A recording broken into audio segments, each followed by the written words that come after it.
sebagainya kita bisa Atau aktif di medsos ya Pak? atau aktivitas seperti Ustadz ini. Jadi saya dukung sekali YouTube-nya, minta di like, di komen, dan juga di Share. subscribe sekalian. Karena subscribe itu gratis Pak. Gratis. Jadi Dan kalau subscribe ini insya Allah pahala. pahala benar. Kenapa? Karena memperjuangkan untuk akidah Ahlussunnah wal Masya Jamaah.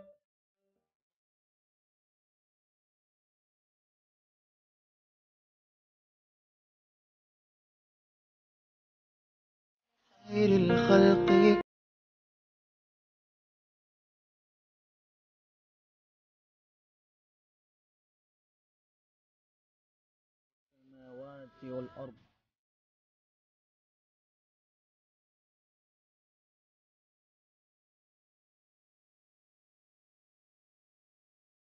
Assalamualaikum warahmatullahi wabarakatuh. Tetap bersama dengan saya Badrus Basalamah An-Nahdiyah di channel kesayangan kita. Sekarang kita sedang bersama dengan Bapak Siddiq SPDI. Nah, beliau ini adalah salah satu pencetus lahirnya Forum Bahsul Masail se-Kabupaten Jember ya Pak. Beliau juga aktif di lembaga dakwah Nahdlatul Ulama, dan beliau juga tim ya Pak, tim penulis buku saku LDNU ya. Nah sekarang beliau ini menjabat sebagai Kepala Madrasah Aliyah An-Nur Rambi Puji Jember. Oke Bapak, pagi ini kita akan berbincang-bincang tentang pentingnya kiprah santri atau kaum sarungan dalam lembaga formal dan instansi. Oh iya. Ya, itu apa sih Pak pentingnya kita itu terjun di dunia formal dan instansi negeri begitu Pak? Oke. Perlu kita garis bawahi bahwa seberapa penting sih kaum sarungan atau kaum pesantren atau santri lah biasa kita sebut, sangat berperan sekali di bidang formal atau instansi yang memang keterkaitan dengan lembaga pendidikan ataupun lembaga formal lain sebagainya. Sebenarnya begini, kenapa kita harus penting mendalami ke situ? Karena sedikit dan banyak itu peran kita yang harus menduduki di sana adalah kaum kita santriin, agar supaya apa? Bentuk Nahdiyin Ahlussunnah wal Jamaah ini akan tetap terus terjaga. Contoh begini, misalkan saja begini, kalau seandainya kaum sarungan ini tidak bergerak dalam instansi keterkaitan pemerintah dan lain sebagainya, maka program-program lembaga kita yang berinisial dengan Nahdlatul Ulama ini akan tergeser dan digantikan oleh mereka yang minhum ya, yang berjenggot atau yang berjenggot juga bercelana cingkrang. Ini bahayanya begini. Contoh begini, saya pengalaman saya bahwa pernah satu ketika saya mengajar di lembaga Madrasah Aliyah, dan notabene adalah lembaga dari Kementerian Departemen Agama Republik Indonesia. Iya. Ternyata formal begitu ya Pak? Formal. Ternyata begitu saya mengajar satu ilmu kalam ya, pelajaran ilmu kalam. Tauhid. Ternyata desain buku ilmu kalam itu di dalamnya ada, mohon maaf, terselip keyakinan dari golongan dari mereka. Minhum. Saya menemukan ada satu metode tentang tauhid, mengenal ada 3 bentuk Tuhan. Dalam artian keyakinan tauhidnya ada 3. Ada asma wa sifat, terus uluhiyah, dan juga ada rububiyah. Dan ini loh masuk buku resmi dari Kementerian Agama yang diajarkan di Madrasah Aliyah. Ini kan makanya kenapa harus kaum sarungan itu harus berperan di sana. Kita jangan monoton sarungan terus tidak menerima nggak mau jadi PNS. Kalau kita tidak mau jadi PNS, kalau kita tidak terjun dalam dunia kesana, terus bagaimana ini untuk generasi kita?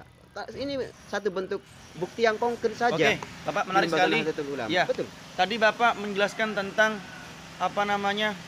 ada beberapa selipan ya di buku pendidikan itu. Iya. Di antaranya adalah tentang tauhid. Ya.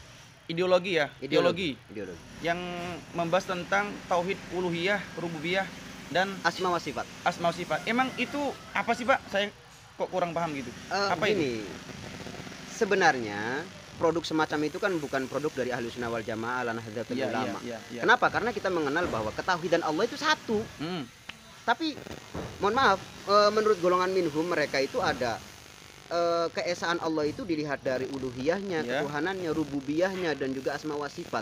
Ini kan kalau seandainya produk semacam ini yang bukan dari Nahdlatul Ulama, kalau disebarluaskan ke semua lembaga Madrasah Aliyah yang notabene dari Kementerian Agama, ini kan sangat efeknya luar biasa. Apa Pak isinya Pak? Nah ini begini, kita belum menganu isinya aja ya. Kenapa sih ini kesalahan dari siapa, kan begitu pertanyaannya? Kesalahannya dari siapa? Kesalahannya dari kaum sarungan yang tidak mau masuk ke situ. Seandainya saja kaum sarungan kita produksi buku tentang ini dengan kajian-kajian yang ala Nahdlatul Ulama dan dibaca banyak orang, ya kan? Atau bahkan masuk saja buku kita ke lembaga pendidikan atau SMP ataupun MA ataupun yang lain sebagainya. Ini kan kita yang harus berperan di sana, kaum santri, kaum sarungan yang harus berperan di sana. Makanya ini sangat penting sekali.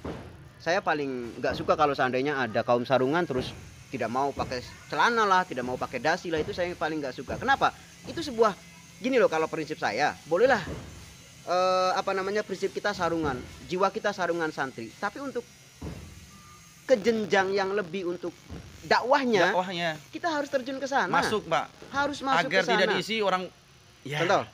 Contoh ya DPR DPR kalau seandainya diisi dari kalangan minhum, bukan orang dari golongan Nahdlatul Ulama, dia punya kebijakan untuk membuat undang-undang, ya kan? Contohnya?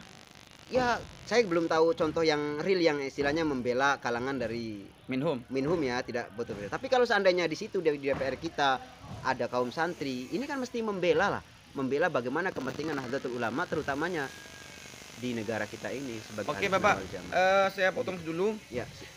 Sebatas mana penting dan bahayanya? Pentingnya kita terjun di sana dan sebatas mana bahayanya kalau kita nggak terjun. Tadi Bapak membahas tentang bahayanya buku pendidikan yang di situ membahas tentang kalam tauhid uluhiyah, rububiyah, semua sifat. Emang apa sih Pak isinya, Pak?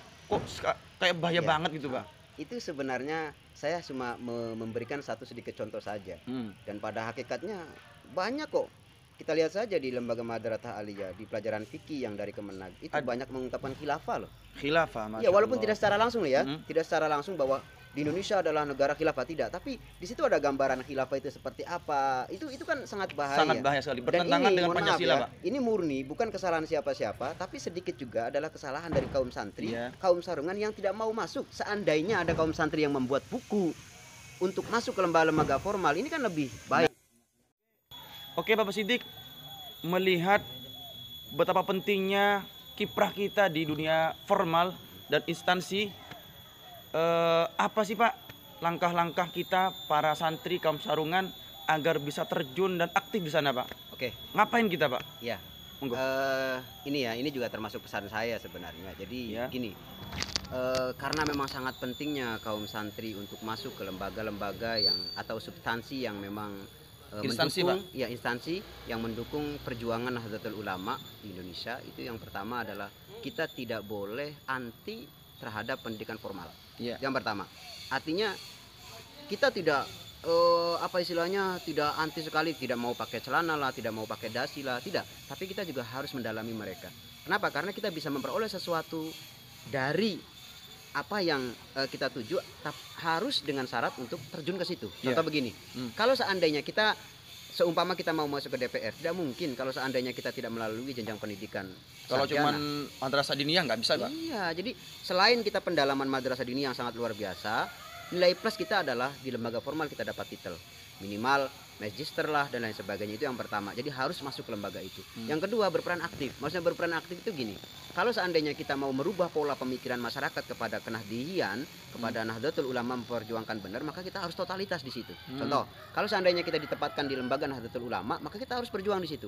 Melalui apa yang kita bisa. Kita bisa kok mengarang sebuah buku untuk memaparkan akidah ahli sunnah wal jamaah dan lain sebagainya. Kita bisa. Atau aktif di medsos ya, Pak? Atau aktif di seperti Ustadz ini. Jadi saya dukung sekali YouTube-nya, minta di like, di komen, dan juga di share, subscribe sekalian. Karena subscribe itu gratis, Pak. Gratis. Jadi, dan kalau subscribe ini insya Allah pahala. Pahala, benar. Kenapa? Karena memperjuangkan untuk akidah ahli sunnah wal jamaah. Begitu ya. Jadi itu yang kedua, yang terakhir ya, terakhir. Jadi selain kita masuk ke lembaga formal, terus juga totalitas di sana. Yang ketiga adalah berjuang lillahi ta'ala. Itu yang sangat berpengaruh. Niat kita. Kenapa? Karena kalau seandainya kita berjuang pun tanpa dinanasi niat, ini akan dampak untuk legal. Ini enggak maksimal. Jadi ketika kita niat lillah, maka perjuangan itu akan dibalas oleh Allah dan Allah akan membantu kita. Maka secara tidak langsung ketika kita berjuang di sana, mendapatkan ridha Allah dan perjuangan itu akan dimudahkan. Siapa sangka nanti jenengan ini nanti dari DPR 1 di sana harus diperjuangkan. Kenapa? Karena niat awalnya adalah kita masuk di DPR bukan karena mencari uang, masuk di lembaga tidak karena uang, tapi masuk di lembaga itu memperjuangkan untuk agama, memperjuangkan Nahdlatul Ulama. Sunnah wal Jamaah, Betul. An-Nahdiyah. Betul. Oke Bapak, terima kasih, sangat menarik sekali. Iya. Ini kapan-kapan nanti mau saya ajak lagi nih ngobrol. Oh, Keren siap. ini, Siap. Masya Allah. Mungkin cukup ya Pak Iya, siap. untuk bincang-bincang kali ini. Nanti kapan-kapan saya ajak lagi Bapak. Siap. Pesannya lagi Pak, jangan lupa apa? Subscribe. Subscribe karena subscribe gratis. Gratis. Oke teman-teman, sampai di sini perjumpaan kita pada kali ini. Di lain kesempatan kita jumpa lagi, masih di channel Badrus Basalamah Nahdiyah. Oke, assalamualaikum warahmatullahi wabarakatuh. Waalaikumsalam.